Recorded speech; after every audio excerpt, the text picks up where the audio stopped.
It's the Tenant Tax Summit. Landlords and industry stakeholders gathering against Clause 24. And the man of the moment is Steve Bolton, organiser, along with his co-claimant, Chris Cooper. And Steve, just congratulations for putting on such a fantastic event. Set the scene for us here today in London. Okay, Fee, so we're here today to, it started with a judicial review against Section 24 of the Finance Act, where the government are basically trying to take a normal business cost, mortgage interest, and turn that into a tax relief, which will basically mean tenants end up paying more rent because a lot of landlords are going to sell, but also you're going to find that landlords will have to put up rents, reduce the amount they invest into their property to keep them up to standard. So I think it's the most destructive tax and housing policy that we've seen ever, in fact. So. Indeed, indeed. We've got about 600 landlords here today. Tell us about some of the speakers and supporters who are also here. Okay, so we've had the National Landlords Association, Spare Room, the Residential Landlords Association, a lot of individual landlords themselves. We've also had a few videos from tenants themselves saying what the knock-on consequences are going to be to them as well. Letting agents, a range of sponsors that are here today. Basically, it's anybody who has a stake and a vested interest in the sector. Tenants, landlords, and those that supply services to those industries. Indeed. We got off to a flying start this morning because Richard Lambert of the NLA, National Landlords Association, committed £10,000 to the campaign fund. So, wow, what a start. Fantastic. Yeah, no, it was a nice surprise. We got, we've been in contact with the National Landlords Association and others all the way through the campaign, remain on good terms, and our message has been very clear from the beginning. Let's work together. We're not here to set up a new landlord association. We're here to amplify the voices of those organisations that are lobbying, campaigning, and whilst we may disagree on certain strategies, the higher level, we all agree that this is bad for housing, this is bad for tenants, this is bad for landlords. Now, it's also fantastic that today we have Lord Flight as a keynote speaker. He's a massive supporter of landlords, isn't he?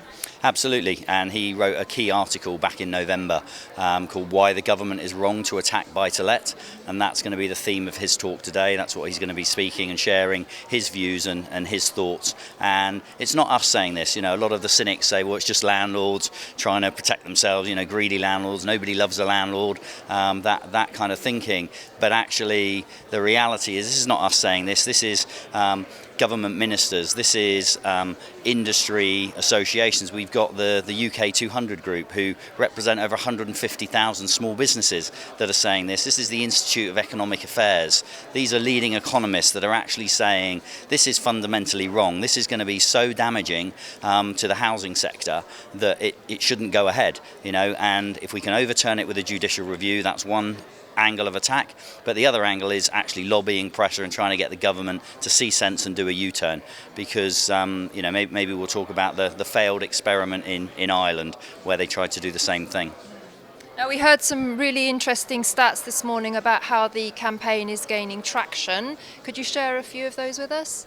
Yeah, so first crowdfund was £50,000 in 8 days from a standing start. We launched it on Boxing Day. We then had a pause to wait for legal opinion to make sure that we actually had a case that our lawyers and we felt was arguable in the courts. So that's been done. We got the thumbs up on two legal routes, state aid and human rights, state aid being the stronger of the two. We appointed the best lawyers that we could find in those respective fields, and currently we're waiting for opinion. We're waiting for the government and the courts to come back. The government have had their response to our sort of claim.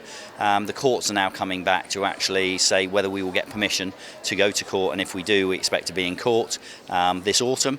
And we've currently raised, as of this morning, it was 82,000 in the next fund. We're already up to 92,000, and I'm really hoping by the end of the day we'll be at £100,000. And we need to keep fundraising. We've got plenty of time to do it, but we need landlords and others to come forward, keep pledging towards the campaign. And we're also launching a media campaign, PR, advocacy, lobbying today with a great company called Westbourne Communications. So people can choose, some people want to donate to the legal cause, some people want to donate to a media, comms, PR strategy to try and force a U-turn, some people are donating to both. But everything's welcome. Indeed. And over 1,000 articles in the press, and a big supporter has been Richard Dyson of The Telegraph, and he's here today as well. That's right. Richard's here. He's going to be speaking, sharing his views personally, but also some of the articles and some of the things that we can do. Members of the public can do, landlords, people that care fundamentally about this issue. We also had BBC News, so this is going out on, there's going to be a segment. They filmed Chris and I yesterday. BBC News were here. They interviewed the NLA this morning, so at 6:30 tonight, and then on iPlayer after this evening there's going to be a great news story from the BBC, which, fingers crossed, we hope is going to be supportive. I think it will be.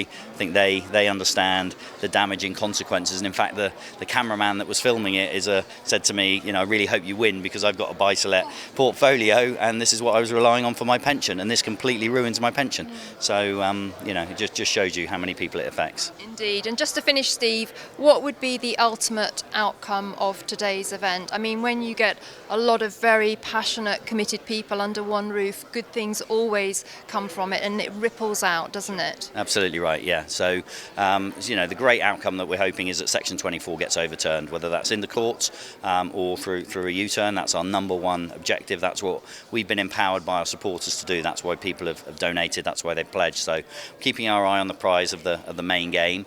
What supports and feeds into that is industry collaboration and what I've called from the beginning a property coalition. Yep. That actually people maybe with different agendas but actually supporting a common cause can come together, and that's why it's great that NLA, RLA, ARLA, all the sponsors that we've got, landlords are coming together, sharing a voice, property tribes, property 118, all loads of Facebook groups.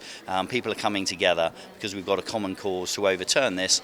But I think, as one of our speakers just said, Matt from Spare Room, that actually the higher level issue is about housing. What's the plan? What's the strategy? You can tax landlords to extinction, but actually what's going to happen, the cost is going to be passed on to tenants. It's going to be, if tenants have got less money, then they spend less money in the economy. If landlords have got less money, they're going to spend less money in the economy. So all of these things, there's no joined up plan. We hear all about build to rent and these big blocks, but in a little village outside Derby, are they going to is a big pension fund going to come in and build 1,000 homes or shared accommodation? It's not going to happen. So we fulfil a vital need. Love us or hate us, we've fulfilled a role where social housing has failed, where successive governments have failed to not build enough homes, and people need a home. They need somewhere to live, whether they own it or whether they rent it. Both of those things are important. Absolutely, agree 100%. Well, Steve, I have to congratulate you. Today you and Chris have done something very special. You've united the property tribes, and I know that good things are going to come from this. And on behalf of the landlord community, I'd like to thank you and Chris for everything that you've done. I know you've invested a huge amount of time in it, and of course your own funds as well. And you've really created a platform here for landlords and the whole industry actually to have a voice and send those ripples out and really make a positive difference in this regard. So on behalf of everybody watching this, just wanted to thank you and wish you a very successful day. Great. Thanks, Fee.